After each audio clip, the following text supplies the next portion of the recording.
Fax News, this is Jay Yandel. A 7.8 magnitude quake in the Philippines kills at least 35 people, collapsing buildings and sparking a tsunami. School children run for safety in Butuan City, Philippines. There will be no watch party at Madison Square Garden, with President Trump attending Game 3 of the NBA Finals. Mayor Mamdani said while the Free Knicks watch party outside has been canceled, there are other options. The Secret Service and the NYPD determined that the additional security requirements that need to be in place are ones that change our approach for what the finals would be. The good news, however, is that New Yorkers will still have an incredible number of opportunities to watch the Knicks together at watch parties, as has been announced that the Knicks organization has put together watch parties here in Central Park as well as at Brooklyn Bowl. We've also announced this morning that there will be an additional watch party at Bryant Park for about 5,000 New Yorkers. The Kennedy Center drops the Trump branding and adds its new branding.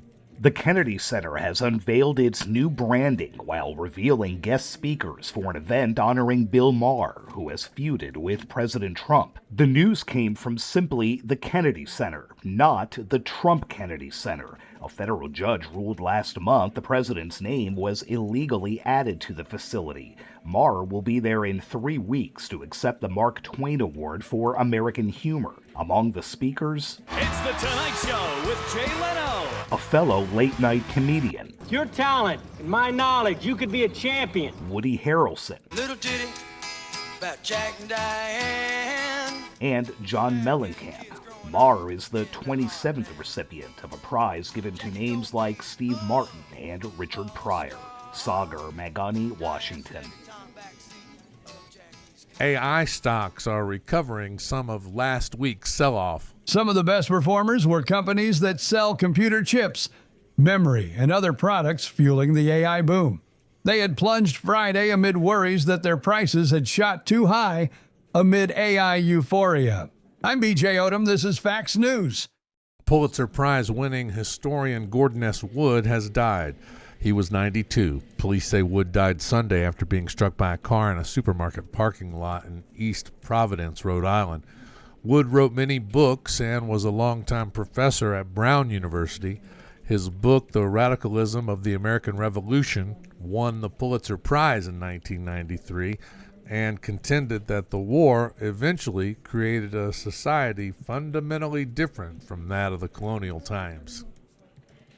The World Cup by the numbers, 104 matches, 48 teams, and 3 countries make this the largest ever. There's a great deal of excitement for the upcoming soccer tournament. This area is very multicultural, so we have people from a lot of the countries that are qualified for the tournament live in this area and are super excited to see their pride for their country shown on display.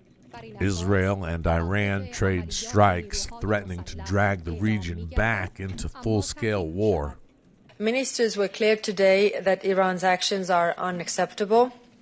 In response, EU member states in Brussels today approved sanctions against the Iranian individuals and entities involved in disrupting the transit through the Strait of Hormuz.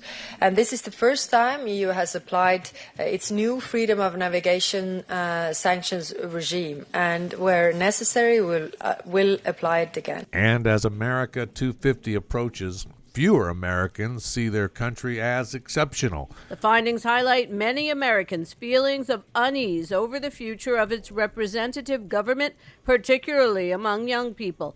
Only about a quarter of Americans say the U.S. stands above all other countries in the world, and Americans are less likely to see a democratically elected government as extremely or very important to the United States' identity as a nation than they were just a few years ago. I'm Julie Walker. This is Fax News.